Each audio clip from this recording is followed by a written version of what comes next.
Wizards. How are you? Great. Why don't you tell me where you're? Oops. Put that in the chat. I just was curious. Sorry, Marvin, you were inadvertently muted for just a second there. I apologize. I see this is going to be one of those days. So Because people can unmute themselves. Marvin wants to engage us all in sort of a Socratic method today. So feel free to unmute yourself whenever you like, or to type a chat message in the box below. So why don't you put in chat where you guys are at? I know Sean is in Hawaii. Where else is somebody in Maryland? Ah, yeah, I'm going there in a couple of weeks. Seattle, good, Dan. Where else? New Jersey, yes. Maple Valley, all right. Cool. I just was curious what, where people were. This image kind of describes how I feel a lot of the time when I think about talent sourcing, that we live in kind of this hyper age where everything happens faster and we don't seem to have enough time to do our jobs. And today I wanted to engage us from the standpoint of how is it that we can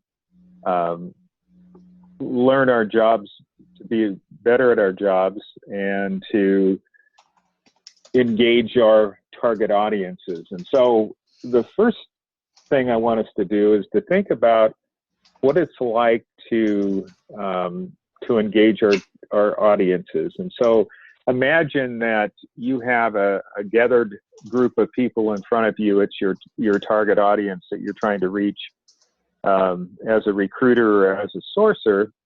And as you step up to the mic, what are you going to say to these people?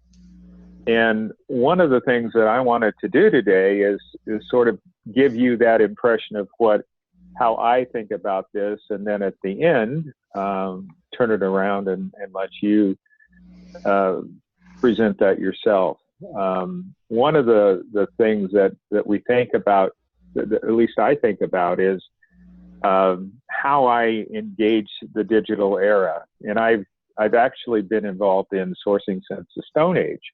I'm probably one of the few people in the audience that has actually used a Rolodex, a rotary dial phone, and was actually in recruiting before fax machines or even a computer was around. So I have sort of transitioned with the different areas, but a few things have remained constant. And so I'd like to talk about those a little bit today. There's three big influences that happen in the digital era, and I want to point those out and dive a little deeper on them. And then I want to talk about 5 sourcing tools that I think we all need to have and kind of prepare us for what's going to happen in this digital era. So when you think about the digital era, there are 3 things that come to my mind. And these have been instrumental in my background. And so I'm going to kind of weave my story of recruiting and sourcing into these 3 eras. So 10 years ago, I went to work for Microsoft, and my boss at the time, John Phillips, who until yesterday, I guess, was Senior VP of Talent Acquisition at Starbucks, but at the time he was at Microsoft.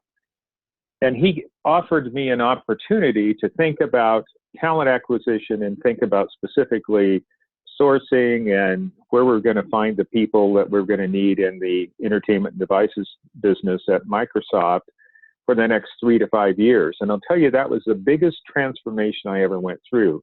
So instead of being concerned about putting a butt in a seat, I was concerned about a longer term perspective. And it really changed my attitude and my imagination in terms of how are we going to identify those people. So I started thinking longer term, even though I was filling immediate recs and working on short-term projects. I also wanted to think longer term, and that caused me to build a little different approach. I became a digital hoarder even before it was a thing, and it really important to me to hang on to data. It was important to me, especially to hang on to relationships. And so as I began to think about this talent over a longer period of time, I also thought about how I can find them again and how I can engage them and continue to engage them. So obvious tools 10 years ago were LinkedIn and Twitter and Facebook, and to a limited extent, Facebook. Actually, Facebook wasn't very big at the time, but I began to use a number of different options to do that. And then finally, I found that over the years that if I'm really good at my craft, then I don't have to worry about the things that are on the horizon. So as somebody that lived through the pre-computer age, our first big disruptive was word processing machines.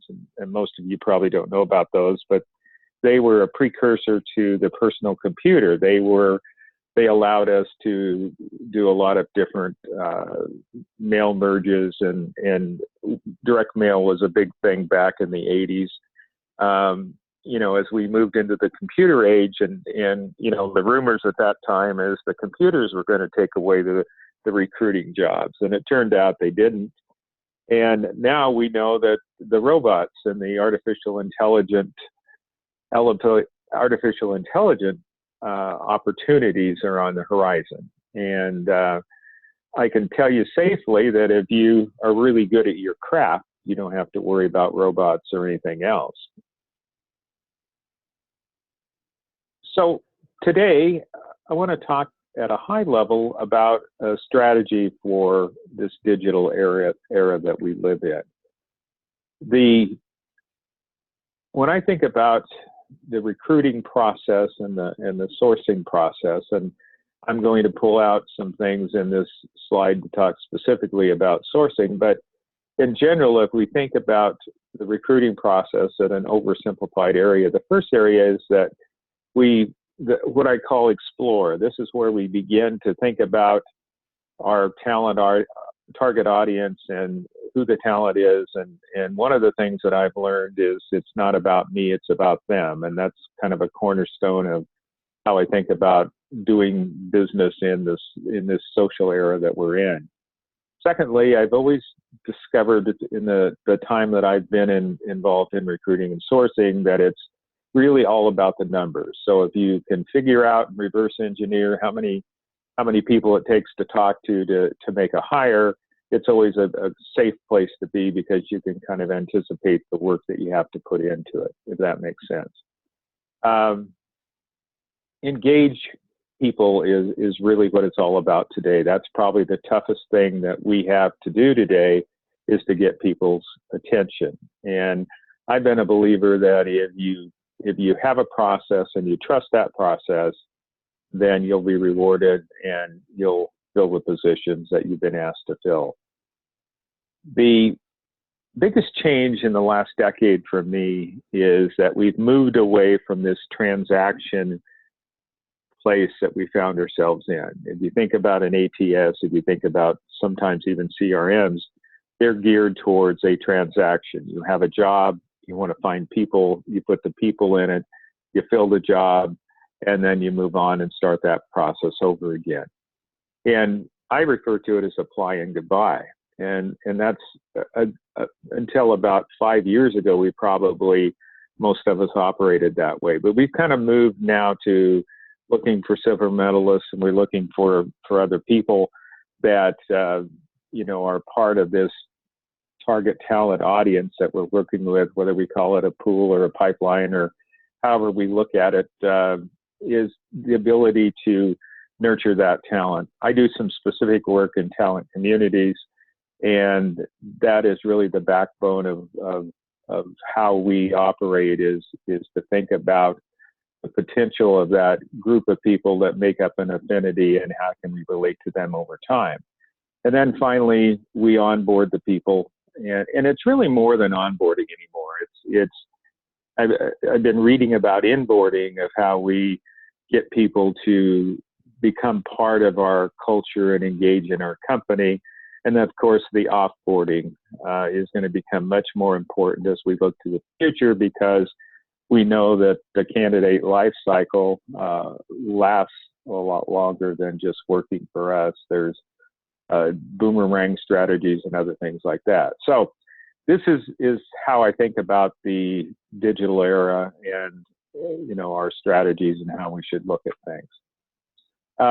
So if we take this model, today I want to talk about some sourcing, an approach to sourcing that will allow us to meet those kinds of needs and to function very well at a high level. So we'll get to that in a couple of minutes. First, let's talk about why we need a strategy. So when you think about the strategy and why we're facing this and why I think it's a different era than we have been in before, there's three really big influences. One is the talent landscape itself. Who are these people that we're after? What do they do? How do they think? All those kind of things. Secondly, there are digital behaviors that we have to think about. And those behaviors, as we're finding out, the person who we're after as they engage on the web and how we need to engage them, it starts to look like you and I as a consumer, and whether we're on Amazon or whether we're shopping or whether we're browsing or whatever we're doing, there's certain kinds of behaviors that if we can intersect with our target audience on those while they're doing those, then we have a good chance of connecting with them. And then finally, the CX is the candidate experience, the candidate journey. And we're really tasked with the opportunity of, can we engage with these folks all along the candidate journey? And that's really something that we strive for. You're probably seeing a lot of webinars, a lot of things being written about that. And that's really top of mind, is being able to engage with a person at each stage of the process. And as we dive a little deeper into that, I think that'll make more sense. So the talent landscape, when I think about the talent landscape, I think about four things. I think about the talent supply. I think about the gig economy. I think about diversity, and I think about a multi-generational workforce. Those are, to me, kind of the four big things that we're facing and the obstacles we have to go through. When we think about the talent supply, where are you going to find those people over the next 3 to 5 years? What are they doing, and why doesn't it seem like there's anybody available when we're looking for people? A quick question for you folks: what kinds of people do you look for? Give me, kind of an idea of the kind of searches you're asked to conduct by your clients.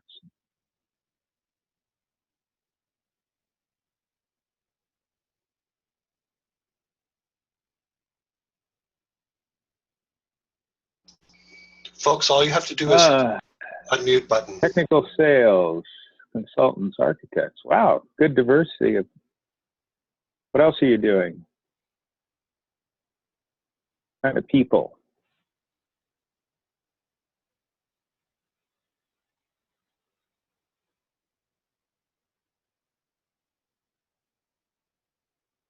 Inside sales.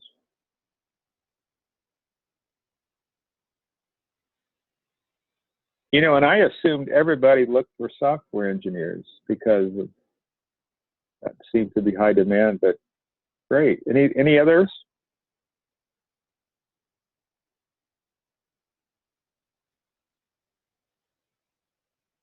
All right. One of the big things that shocked me is, I guess it didn't, but at first it was kind of an interesting observation, is that 90% of the largest companies are recruiting for the same 23 roles. And so it appears like we have a talent shortage, and we might, but that's brought on because of the same demand for roles. And so if you think about software developers, or you think about marketing managers, or you think about customer service reps, or computer kinds of folks, these are the folks that we're all looking for. So one of the reasons that the digital era is different is because of the competition that we're all looking for. A second factor, and one that's becoming more and more interesting to me, is the gig economy. And you guys are all part of the gig economy, which is kind of cool. And I was for a large period of my life prior to joining Microsoft and taking a little different direction. I actually started Microsoft as a contractor, so I had an orange badge and was picked on because of that. I was called dash trash and all kinds of things there, but I overcame it. But when you think about the gig economy and what's going on, you see that people get into the gig economy for a variety of different reasons. It's growing. It's 35% of our workforce, and by 2020 is supposed to be 43%. That's pretty impactful when you think about it. And people are going into it because of the lack of confidence they may have in companies and a career and those kind of things. And certainly technology enables it. So when you look at the chart on the left, which talks about satisfaction, a large percentage of these folks are satisfied with that. So that leads to the fact that when we're doing recruiting and sourcing in the future, that how we look at the talent supply as employers and how we think about adding into the potential candidate pool is people that are doing contingent work or freelance work. And so that will change how employers look at staffing things. It's been growing, and we realize from doing contracting recruiting that it's an important part of how companies address things, but I think it's going to continue to do that in the future. Diversity matters, and we're always looking for diverse people, but this idea of diversity is really the changing of the guard in the United States in terms of diversity. And as you look out to 2020, which is just 2.5 years away, you start to see some of the ramifications for this change in diversity. So we're seeing that that the minority population is increasing. We're seeing that the white working class is decreasing, and we see a large Hispanic population coming on. All of that means is that when we recruit people, we're going to have to be sensitive to the kinds of message that is going to be responsive to or resonate with this target audience. And so as we think more and more, we talk a lot about recruiting and sourcing being marketing. And I think as we look to the future, it's going to become more important that we think in terms of target audiences, and we think in terms of how we can relate to these people and the kind of messages that are going to be there. And of course, the all-important multi-generations in the workforce. And as you think about the baby boomers, someone like myself who is still staying in the workforce, and you think about Gen X, which is, a lot of the leaders are there, and then you think about Generation Y, or as this survey calls them, older millennials, and then of course Gen Z, which is coming on the scene very rapidly. We're starting to see the first class of Generation Z graduate from college next year. And so those of us that are involved in college recruiting, that's going to be an important consideration. So I mentioned this just to say, there are some common denominators when we reach out to these people. That interesting work is really one of the things that you can focus on in your email messages and so forth that might resonate with them. Also, marketing the boss, or maybe having the boss on video talk about the position and so forth, could be a tactic that would work with them. And then just one final thing, meaningful work seems to be another thing that goes through all of the different generations. So as we think about how do we engage these people and get involved, then that's really some things that we need to think about. So, when we stop and think about this first group, which is the talent landscape, these are the 4 things that are going to involve it. I'll pause now for questions. Anybody have any? Or Dan, do you have any for me? I do not, Marvin, but once again, we encourage people to either chat or just unmute yourself to ask questions here. I'm just learning. Cool. I guess the only question I have is those of us that are in the first group, the baby boomers, you seem to cap it at 69. Is that our life expectancy or our work expectancy? That's where the category where we are today age-wise. So that's not either of the above. At Lockheed, I've worked at Microsoft, and at 5 years of working at Microsoft, I was, kind of considered a seasoned person there, because very seldom did you have a 20-year person at Microsoft. Usually, people stayed a few years and then moved on. So you had some respect. Here at Lockheed, there are people that have been here 30, 40, and 50 years. And so at 5 years here at Lockheed, I'm just a newbie. So you get no respect, I don't know. But one thing is consistent. I have been nearly the oldest person in the room at Microsoft in every meeting I was in. And not so much at the Gates Foundation, but here at Lockheed, no, I feel right at home from an age standpoint. In the interest of time, let me just speak to digital behaviors in general and talk a little bit about this. And it's something that I know we all know about and so forth. And I do a lot of work with the Candidate Experience Awards and have pioneered the work here, pioneered our effort here at Lockheed Martin, and with a small team of people, and am a big believer in understanding what our talent, the target talent, feels about us and how we can better understand that. But there's 3 things that really stick out to me, and one is the consumer-like behavior that our target audience has.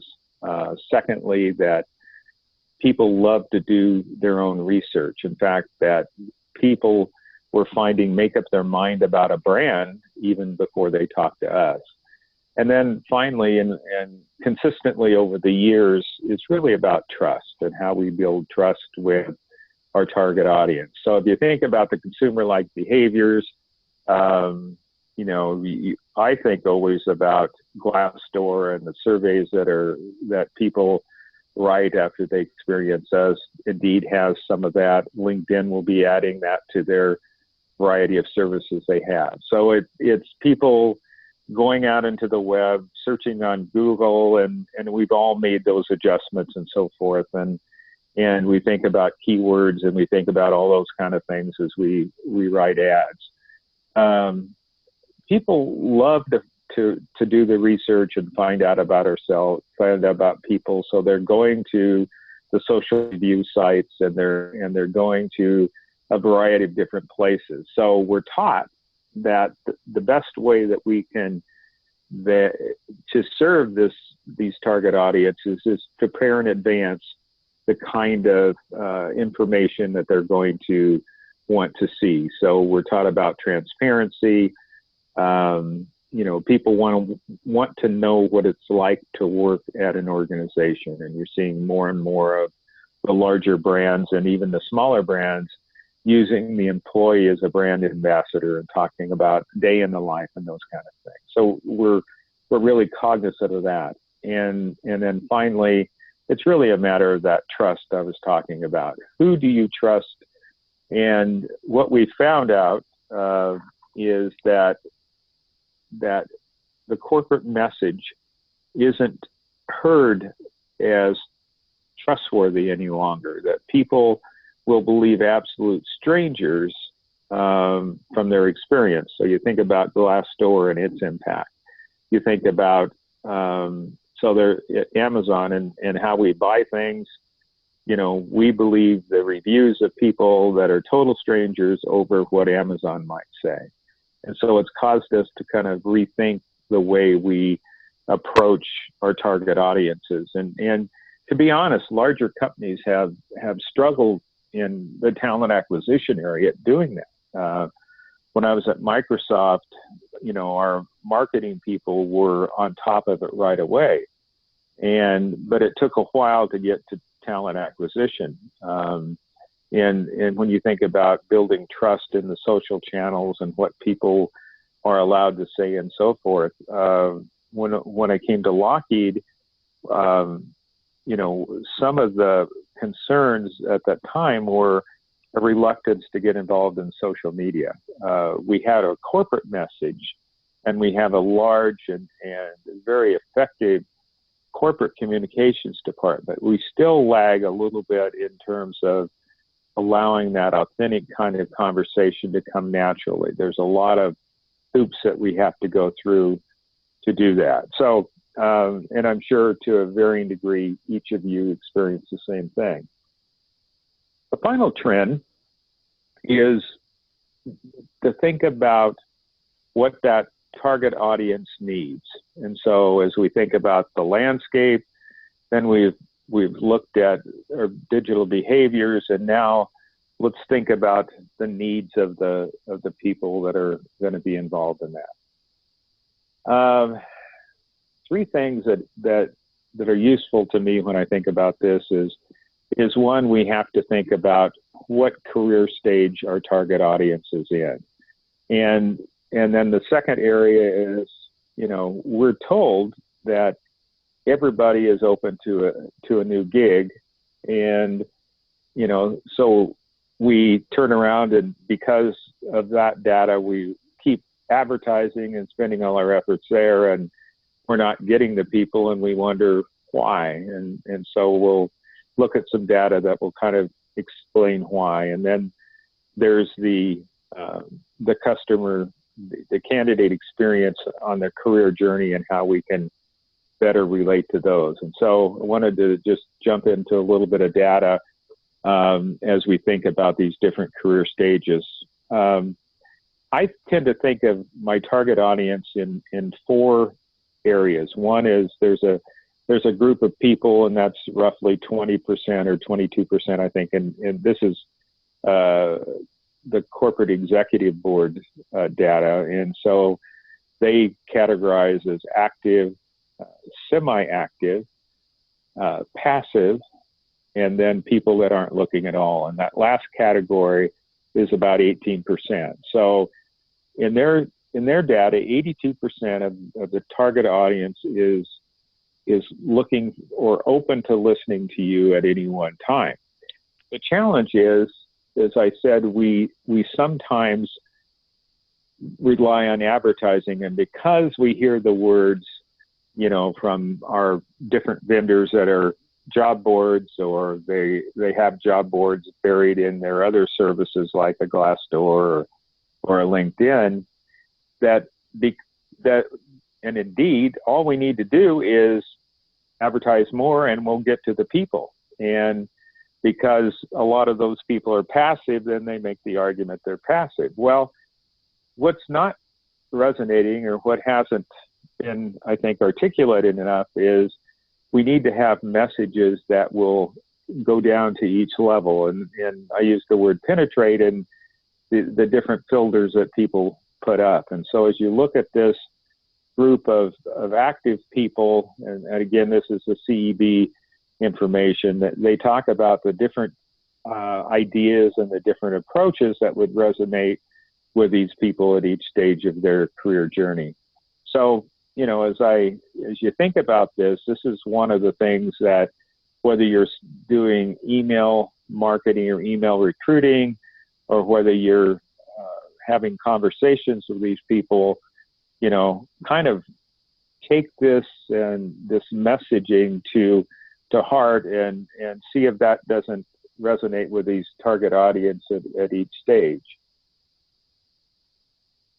Again, you look at the data, and each of these studies come back, and they're all kind of telling us the same thing, that a large group of the people are restless and open to other kinds of opportunities. So if you look at Glassdoor, I guess, is the most optimistic, that people are passive. And then you think about the customer service or the candidate experience on the journey. And we still haven't reached the point, I think, in talent acquisition where we're transparent with people. We don't tell them where they are at each stage of the journey. We're not giving them what they want in terms of feedback and so forth. And I think it's obviously challenging to do those kinds of things at scale. One of the challenges that you and I have, I'm sure, is that we don't have enough time to do our job properly. If we were going to, be elegant about how we did things and so forth, that we would do it a different way. But I'm using this IBM data just to show the typical kind of thing that happens. This is how the employer side of things thinks about what consumers want, and this is where the consumer ranks what they're thinking, and you turn it around and look at where the most important things for the consumer are, and it's the bottom of what the employers want. So you kind of have those kinds of things going on. So it takes a while for us to do that. So the final thing I want to talk about is tools. And I wanted to tell you a little bit about the tools that I found that have been useful to me over the years, and the types of tools that I rely on. And then finally, if we have time, I'll show you some of I work with a guy named Dean DaCosta, and I know he's done some webinars for you guys. And so I have a list of Dean DaCosta kinds of approved tools or at least the list I created was vetted by Dean. And so he gave his seal of approval on it. But before we get to those, I wanted to do a couple of things. First, tell me your favorite tool. What's the most effective tool for you?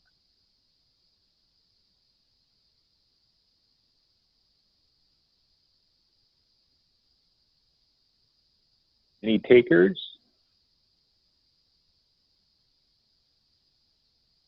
You folks in inside sales, what do you use?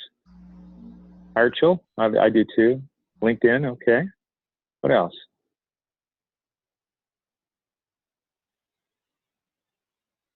Intello, okay. Good.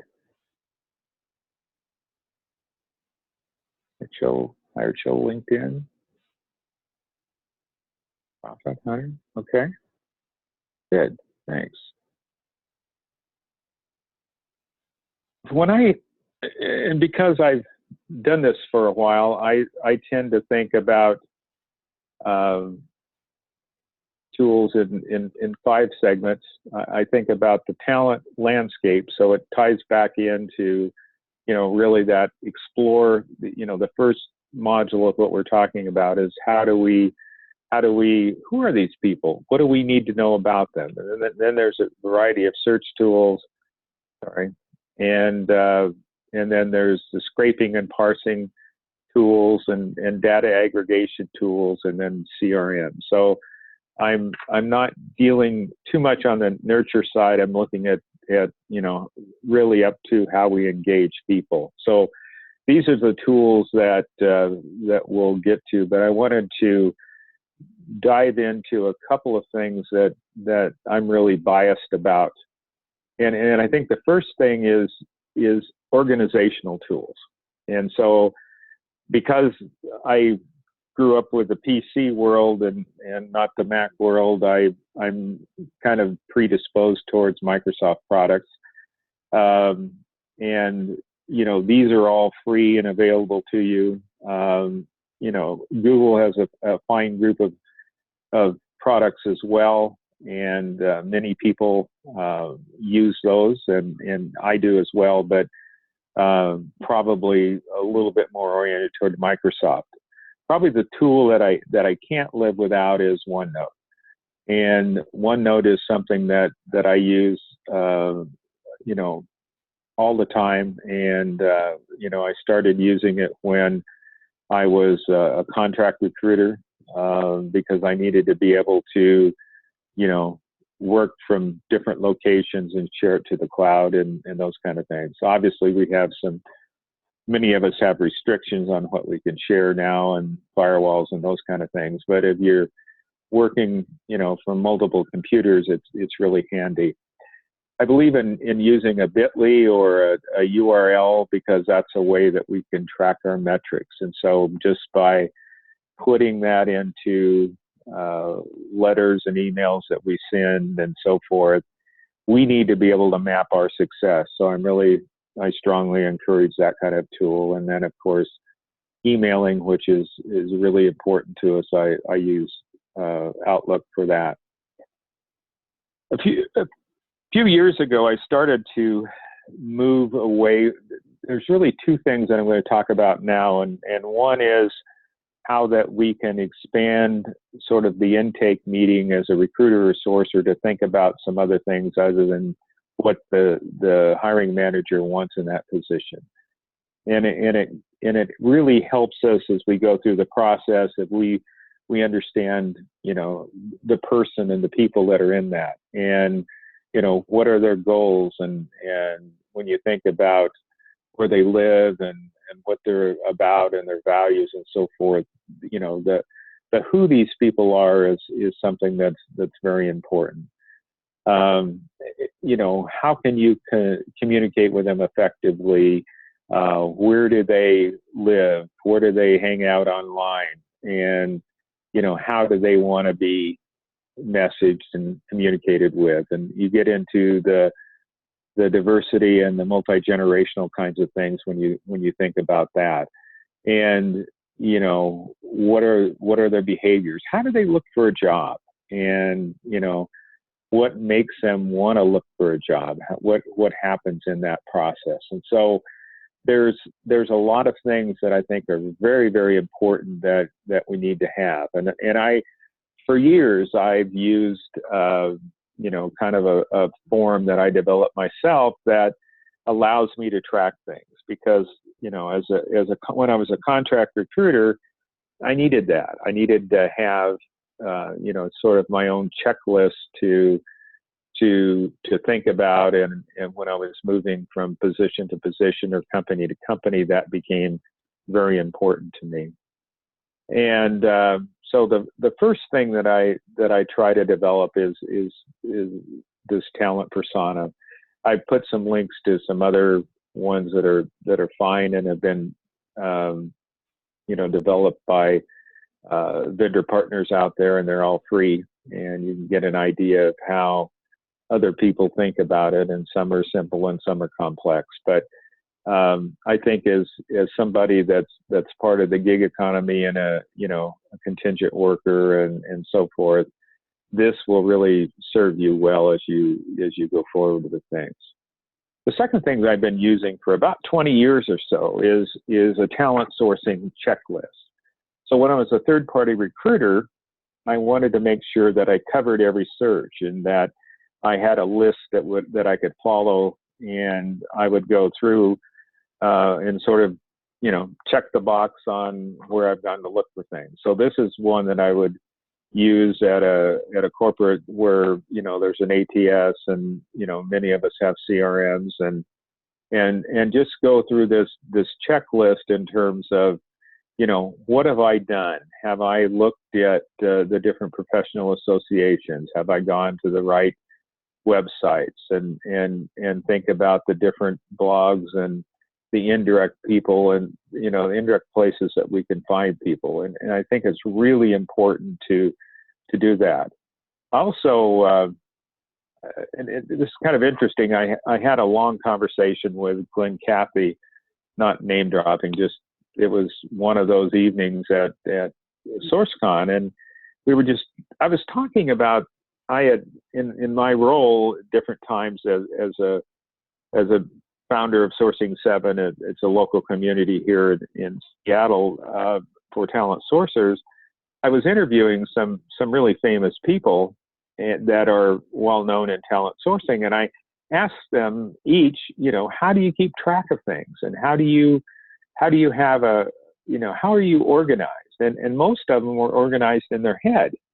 And I was shocked by that, because I grew up in in recruiting in the third party world and the contract world. And so it was really important to me to be able to make sure that I went through all the hoops and ladders and so forth. So Glenn gave me permission to use this, and this is just his way of looking at searches. And as you've seen him present, or there's certainly some YouTube videos out there that explain it in greater detail, but this is how he goes through a search. And so in order for him to think in terms of covering a search, he wants to go through these steps. And so I recommend that people think about that might be a good way to do things. So I'm not going to, in the interest of time, I'm going to allow you to pursue these on your own.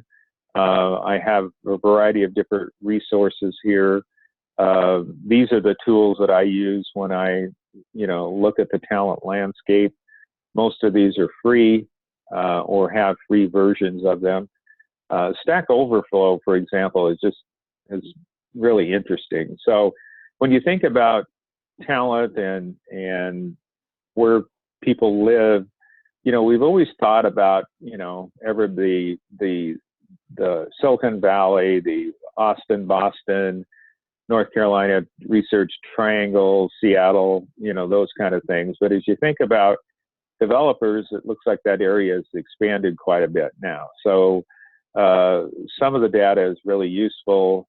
If you wonder why we have a hard time recruiting diverse software developers, you look that only 10% of the market is female, that might explain it. And this is the types of positions that there are. So as you dive into some of this free data, it's really fascinating. When you look at about developers and how much time they spend looking, you'll see that, as you guess, a lot of them aren't spending time. But here was the fascinating data when you think about that a person looking for a job spends 5 hours a week, but a person that's not active also spends the same amount of time. So there's a percentage of people that are probably those semi-active people that CEB refers to, that are spending a good deal of time. So the question then becomes, where do you engage with them? And so that's a way to do it.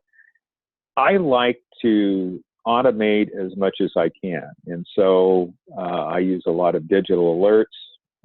I use a lot of different tools to do that. I don't try to always memorize how to do a Boolean search. There's so many great tools out there that'll help you do it. Finding contact information, the different ways to search the social media.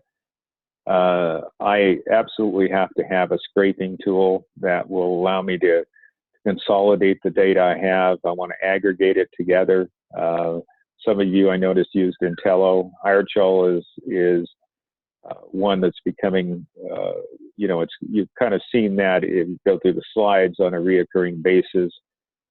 They've done a nice job of building a holistic tool that falls into multiple categories.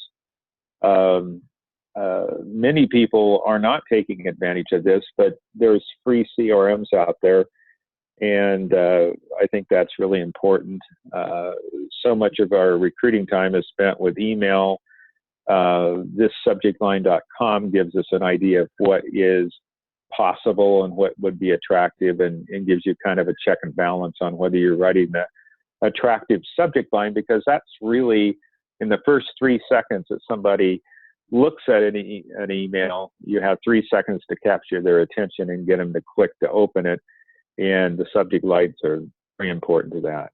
Probably my favorite tool that not too many people know about is Inside Connector. And I don't know whether you guys know it or not, but this is an engagement tool.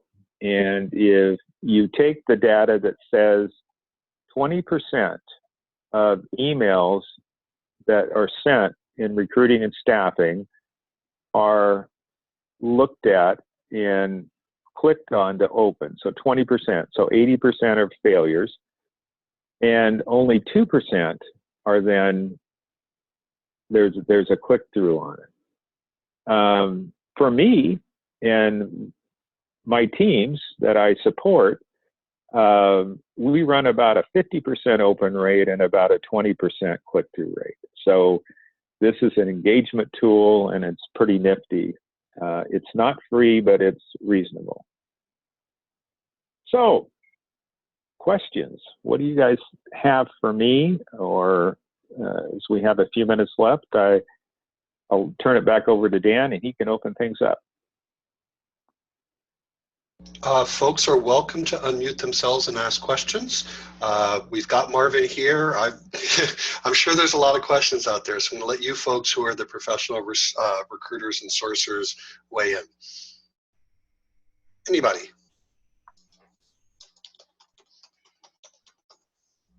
Hi, Marvin. This is Shauna. I just want to say I don't have any questions, but I really appreciate you being here today. I definitely am a process person. So the tools, the checklist, the data that you demonstrated today was excellent. The reminders are motivating, and you're throwing this in terms of delivery was excellent. So thank you so much. And please do share the deck. Okay, I will do so. And I'll share their Word documents, but I'll share those as well. So I'll send them to Dan and he can distribute. Will do. Until the next question is asked, I actually have one, even though I'm not an expert in this field. You referenced Dean DaCosta and his tool expertise. One of the things that Dean presented was the problem, Marvin, with so many of the great tools becoming obsolete just about the time you get wired into using them. How do you keep track of what's current, what new things are coming out, which tools have been non-supported so they don't have any updates? How do you keep track of technological updates? Great question, even for a non-active recruiter sourcer.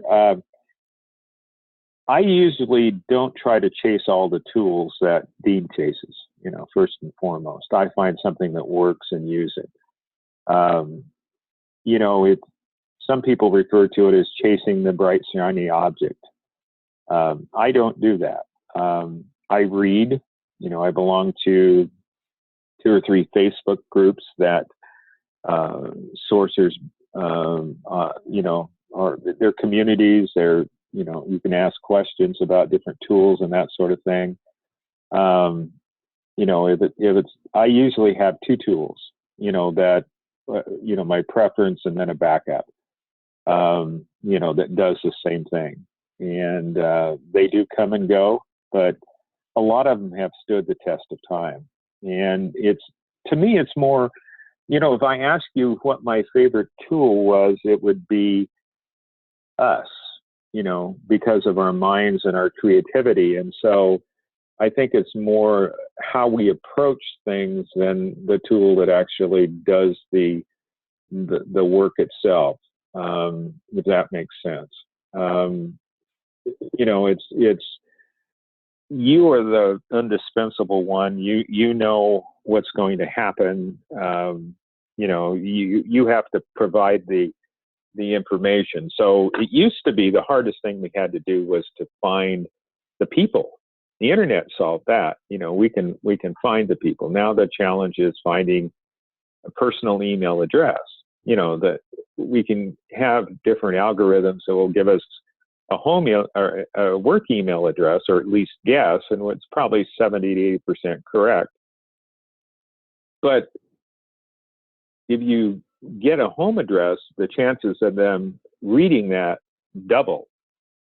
So in the data that I've seen, sending an email to a business address or even LinkedIn InMails are about 20%. But if you get a home address, then it jumps to around 40%. So it does pay us to make that investment in time to find the personal email addresses. then engagement. How do you connect with people, and how do you nurture that relationship over time? That's what we're all trying to do, because again, I'm looking out 3 to 5 years. I want a relationship, and particularly if I'm working in an area, so if it's sales or whether it's software or whether it's architects or whatever we're working in, we want to be able to know where those people are, so that when we look for them again, we can find them.